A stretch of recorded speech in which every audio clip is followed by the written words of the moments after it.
and United Independent Party necessary to call the election. All right, is there a motion? All right, is there a second? Discussion on the motion? Seeing none, Mr. Clerk? Counsel Kane. Yes. Counsel Crowe. Yes. Counsel DeBon. Yes. Counsel Finn. Counsel LaFleur. Counsel Leeang. Yes. Counsel Calhoun. Yes. President Hughes. Yes. Orders adopted. Second part of this order. March 1st, 2016 presidential election polling places. Necessary to name 30 polling places.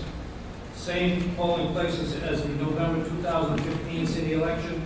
Wards 1, 2, 3, 4, and 5. Polling places for the March special, presidential election. President Booker. All right, motion made and seconded by Councilor Kane. Discussion on the motion? Seeing none, Mr. Clerk?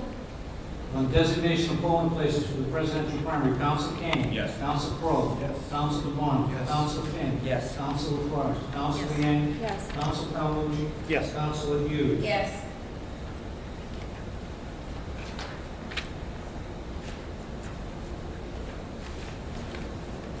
Next order of business, 2016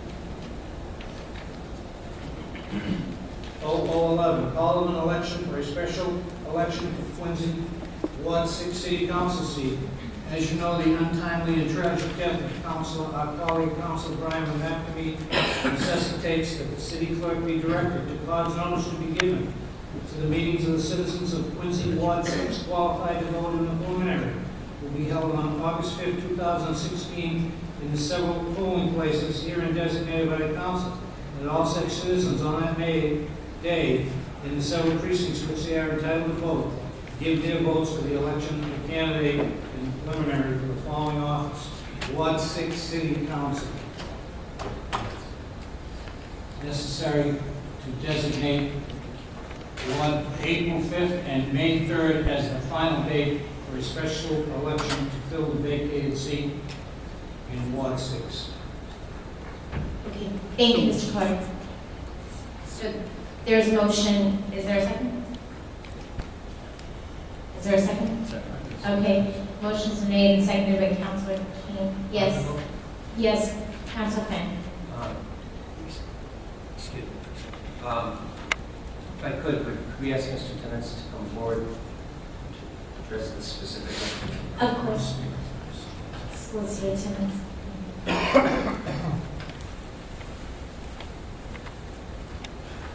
Thank you, Mr. Timmons. You are aware, obviously, you've received an opinion from Mr. McRitchie, who's representing Mr. Harris, related to the Ward 6, the call for a special election. And if we could, I think it's important that we get out here, given the fact the number of questions that are out there. As we know, people are already beginning to think about running for that office and the like. And Mr. Harris is laying claim based, according to the Chapter 321, the act that still governs these in relation to this. And I was wondering if you could walk us through your opinion as to why you believe there's a need for a special election. Sir, good evening, members of the council and Madam President. I have read both opinions, both an initial and then a revised opinion of Attorney McRitchie, whom most of you may know has extensive experience both as a former city solicitor and assistant solicitor, and has worked in the office that I now hold. In this particular instance, though, he's representing Mr. Harris, who's a particular candidate whom everyone knows ran in the fall, finished second at Brian McNamee. Mr. McRitchie's put forth an opinion that relies primarily on a special act from 1953. Special acts are something akin to ordinances at the municipal level. They're enacted by the state legislature. And this particular special act regulated what was to go on in Quincy as of the date it took effect back in 1953 in regard to situations such as the one we encounter here. However, a number of things have happened since 1953 that have altered the playing field. First of all, there was a city charter enacted here in Quincy that had particular provisions. That occurred, I'm not exactly certain of the date, 56 or 57, but it postdated 53. The city charter had provisions within it about what was to happen if a vacancy occurred in the office of the city council. But more particularly moving forward, in 1984, and then again in 2004, there were two specific actions that occurred, initiated in the body of the city council. In 1984, the Quincy City Council passed an ordinance, and it was a home rule nature. It was sent up to the legislature, and the legislature subsequently enacted a special act that said that if there is a vacancy in the office of the city council during the first year, then there's to be a special election called. I'm paraphrasing here. So essentially in 1984, what the city council did, and the legislature backed it up, was said that if a vacancy occurs during the first year, unlike the 1953 Act, then the city clerk is to call a special election, and the vacancy is to be filled by the electorate. In 2004, the city council again revisited the issue. This time, they kind of made a more nuanced change. What they did in 2004 was they limited the call for special election to the ward council position only. So if a vacancy occurs in the office of a ward councilor, as of 2004, if a vacancy occurs during the first year, then the city clerk is to call a special election. And that's what he's doing tonight. Now, the nature of the discussion that has been prompted by Mr. Harris and his attorney, Mr. McRitchie, I certainly understand it, is that just a few short months ago, he put a lot of time and energy into running for the office. And he finished as the runner-up. And under the acts of 1953, that would position him for an appointment by this body. However, as I've indicated, the city council first in 84 and then again in 2004 specifically ruled, or through ordinance, and it was backed up by the legislature, who subsequently enacted a concomitant, they call it special act. What has happened is the electorate gets to pick the successor, not this body, if the vacancy occurs during the first year. Now, Mr. McRitchie and I have had one discussion, a fairly, well, it didn't have to be lengthy, but we certainly covered the issues. Mr. McRitchie is of a mindset that the word occurs has more meaning than I attribute to it. Could you repeat that, please? Pardon me? Could you repeat that statement? Mr. McRitchie is of the opinion, and part of the basis for the opinion that he has submitted is that the word occurs that appears in both the ordinance and the special act is of a different meaning than the meaning I attribute to it. I believe that the language says, and I'm quoting now, I haven't been, I've been trying to give you an overview, but the specific language says, if a vacancy occurs in a ward councilor position of the city council of the city of Quincy for any cause during the first year. So if the vacancy occurs during the first year for any cause, and if you back up, and I know I provided copies already of the special act to the clerk, and I believe is provided to each of you. But if you look at the language of the special act in 2004, it says, notwithstanding the provisions of any general or special law to the contrary. So essentially what first the city council did and then the legislature did is they said, notwithstanding anything else that exists prior in time, we're saying that these are the rules you can follow going forward. it's very broad sweeping and encompassing language. It says that if there's a vacancy in the position for any cause, and so it doesn't get into the type of distinctions that occurred back in 1953.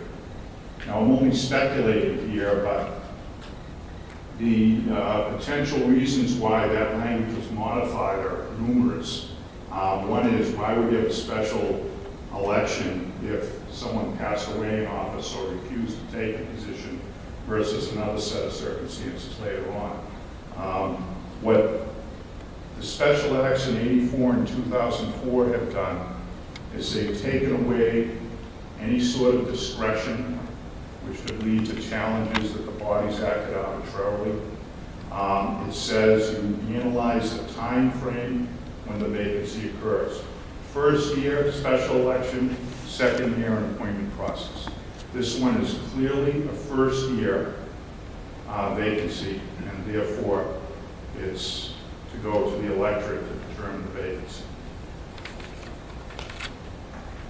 One question was, the opinion that you wrote back in 2011 related to replacing Councilor Monday at that particular time.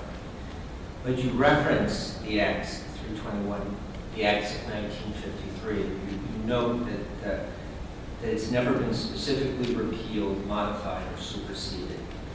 And it's fact referenced in the 1984 modification legislation, indicating that both the Council and the legislature recognized its continued applicability at the time.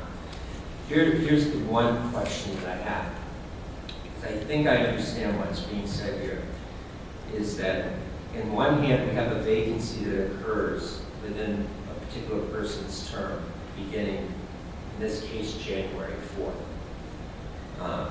But if you look at Chapter 321, again, there's another provision in there that refers to a failure to elect, or that it says a failure to elect a city councilor in a minute, or if a person elected city councilor, such an election resigns or dies before taking the office, the city clerk shall, as soon as conveniently may be after the remaining city councilors elect to take office, notify the city council of such failure to elect, resignation or death, and within 15 days after councilor for the unexpired term,